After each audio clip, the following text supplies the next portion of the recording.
For generations, this land bent beneath a ruler who claimed more than a throne. He claimed divinity. He declared himself the highest authority in existence. Under his reign, people did not move upright. They advanced bowed, faces pressed to the earth. Then came a single night. One vision shattered his rest. And when death finally confronted him, he was powerless against even a sip of water. Allah denied him burial in the soil and kept his body intact as a warning. Enduring until the last day. At that time, Egypt stood unmatched. Power flowed along the Nile.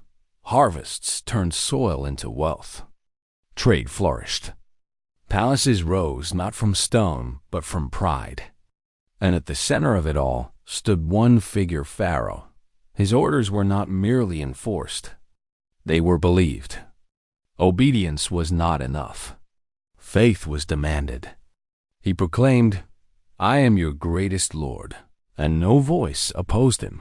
Within the same empire lived a people trapped in darkness, the children of Israel. They were set apart. Their homes, their dress, their lives marked them as different.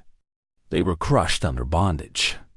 Their men hauled stones from dawn to dusk, constructing monuments they would never own, collapsing at night in exhaustion. Their women were spared only to ensure the machinery of slavery never stopped. Pharaoh ensured their weakness by design. Because a broken people cannot threaten a crown. Tafsir Ibn Kathir narrates that one night Pharaoh saw a dream. Flames advanced from the direction of Jerusalem, consuming the houses of Egypt, while the dwellings of the children of Israel stood untouched. He awoke shaken. For the first time, strength deserted him. Before the night ended, astrologers and seers were dragged into the palace. The dream was recounted. Then came the verdict that would fracture history. A male child will be born among the children of Israel who will destroy your rule. Terror entered Pharaoh's chest. When fear enters, judgment exits. And where judgment dies, cruelty is born. Pharaoh chose to erase the threat before it breathed. A command was issued, not legislation, but execution. Slaughter every newborn boy among the children of Israel. Blades moved through streets.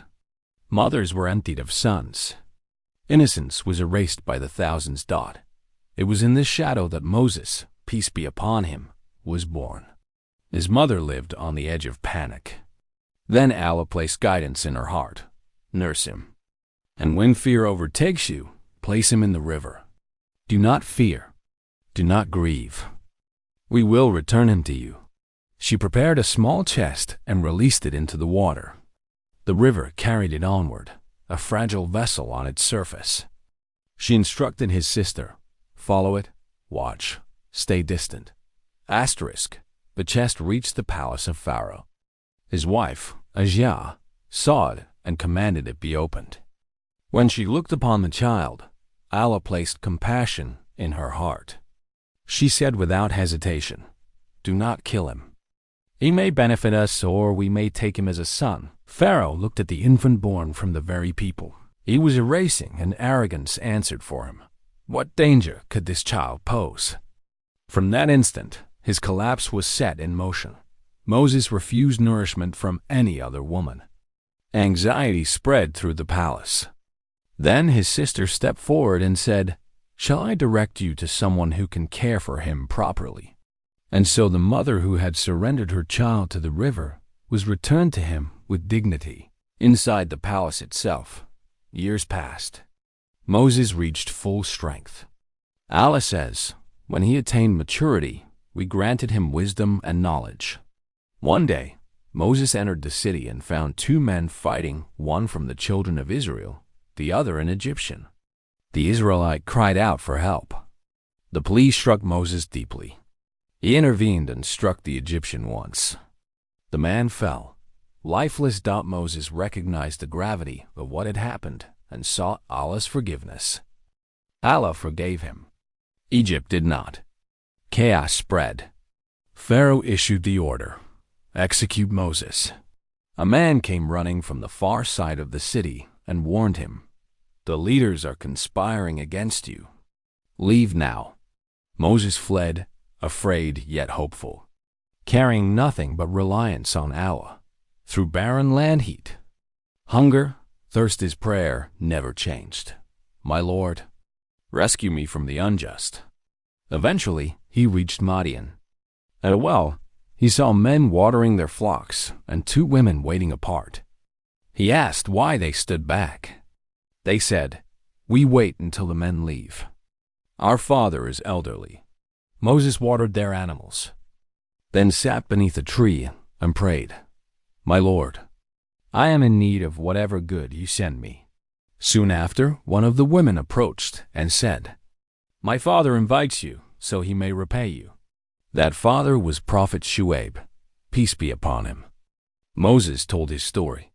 Shu'aib said, "Do not fear. You are safe here from the wrongdoers." His daughter spoke, "Father, employ him. He is strong and trustworthy." Shu'aib then said, "I wish to marry one of my daughters to you. If you serve us for 8 years, and if you complete 10, it is your choice." Moses agreed. These years were not ordinary.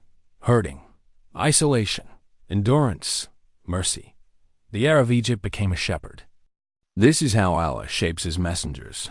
When the term ended, Moses departed toward Egypt with his wife. On a cold desert night, he saw a flame on a distant mountain and said, "Remain here. I may bring fire or guidance." It was not fire. As he approached, a voice called, "O Moses, I am your Lord. Remove your sandals. You stand in the sacred valley. I have chosen you." Allah commanded him to confront Pharaoh, for he had crossed all limits. The staff was given as a sign. Moses asked that his brother Aaron support him. Allah granted the request. Moses and Aaron entered Pharaoh's court. Pharaoh asked with contempt, "Who is your Lord?" Moses answered, "The one who grants life and brings death." Pharaoh summoned the greatest magicians. Their ropes appeared alive. Moses cast his staff. It became a true serpent and consumed their illusions. The magicians fell in prostration, declaring, "This is not sorcery. This is the power of Allah." Pharaoh's pride hardened further. He rejected the truth. Allah sent warnings, storms, locusts, lice, frogs, and blood-filled water. Still, Pharaoh persisted. Finally, Allah commanded Moses to lead his people out by night. They reached the sea. Panic spread. "We are trapped," they cried.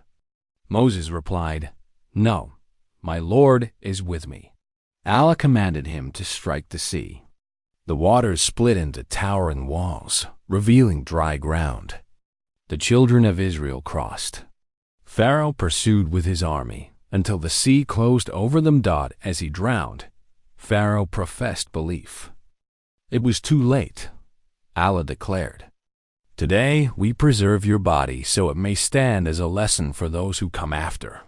This story proves that no arrogance survives mortality. If this meaning reached you and you want the continuation, make your commitment clear. Support the video, subscribe, and write Allahu Akbar in the comments.